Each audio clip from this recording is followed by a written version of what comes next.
So మీరు చెప్పినట్టు hormonal imbalance ఈ మధ్యన చాలా ఎక్కువైంది. లైక్ మీరు ఇప్పుడు డైరీ గురించి స్ట్రెస్ చేశారు, డైరీ బాగా ఎక్కువగా తీసుకోవాలి అని చెప్పి.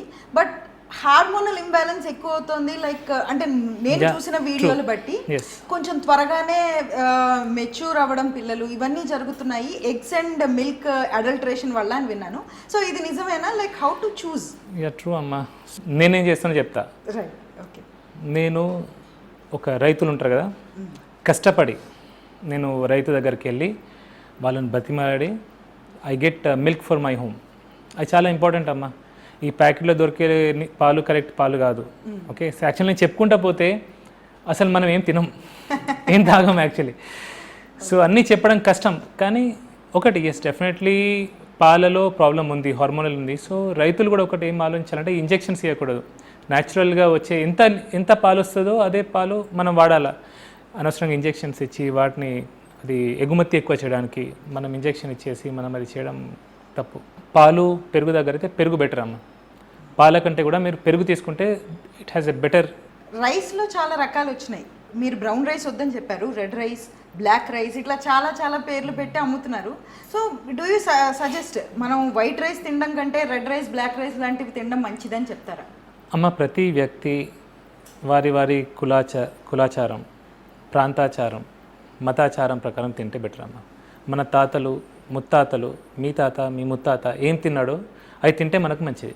ఇప్పుడు ఎప్పుడైనా కొత్తది వచ్చిందంటే అక్కడ ఏదో మార్కెటింగ్ ఉంటుంది అన్న, అడ్వర్టైజ్మెంట్, ప్రాఫిట్ మేకింగ్ ఉంటుంది. సో తెల్లన్నమే తినండి, కానీ తక్కువ తినండి. బ్రౌన్ రైస్ చెప్పాను కదా మీ ఆర్సెనిక్స్. సో ఆ రెడ్ రైస్ జనరలీ ఎట్లా తయారైతో మనకు తెలియదు. So definitely white rice is better, but తక్కువ.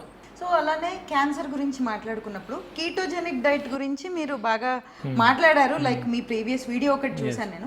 సో కీటోజెనిక్ డైట్కి క్యాన్సర్కి ఉన్న కనెక్షన్ ఏంటి? కీటోజెనిక్ డైట్ క్యాన్సర్లో మైటోకాండ్రియా ఉంటుంది, సెల్స్ ఉంటాయి కదా. మైటోకాండ్రియా కొంచెం అబ్నార్మల్ ఉంటుంది. సో రీసెంట్ స్టడీస్ వస్తున్నాయి, దానికి రీసెర్చ్ ఈస్ గోయింగ్ ఆన్. దానిలో ఏంటంటే క్యాన్సర్ సెల్ అనేది ఓన్లీ గ్లూకోజ్ ఉంటేనే దాన్ని సర్వైవ్ అవుతుంది, గ్లూకోజ్ని యూజ్ చేయగలుగుతుంది క్యాన్సర్ సెల్ అనేది.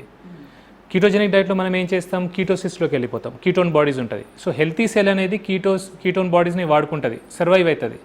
కానీ క్యాన్సర్ సెల్ అనేది సర్వైవ్ కాలేదు కొన్ని క్యాన్సర్స్లో.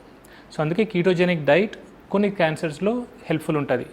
కానీ అది కూడా మనం ప్రాపర్ ఆంకాలజిస్ట్ సజెషన్ తీసుకుని, ఎందుకంటే ఇప్పుడు ఏం చెప్పినా ఇబ్బంది ఉందమ్మా. నేను చెప్పాను అనుకోండి కీటోజెనిక్ డైట్ క్యాన్సర్కి బెనిఫిట్ ఉంటుంది అంటే చాలామంది దాన్ని విదౌట్ మై నాలెడ్జ్ వాళ్ళు స్టార్ట్ చేసేయచ్చు.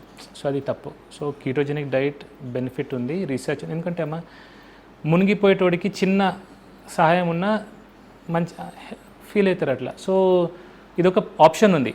So to be positive. కానీ వాళ్ళు ఏదైనా సరే ఆంకాలజిస్ట్ని కన్సల్ట్ చేసి వారి యొక్క పర్యవేక్షణ, సూపర్విజన్లోనే ఇట్లాంటి డైట్స్ చేయాలి. బట్ నేను కొందరిని చూశానమ్మా, బెనిఫిట్ ఉంది. అలాంగ్ విత్ కీమోథెరపీ, రేడియోథెరపీతో పాటు ketogenic diet has benefited many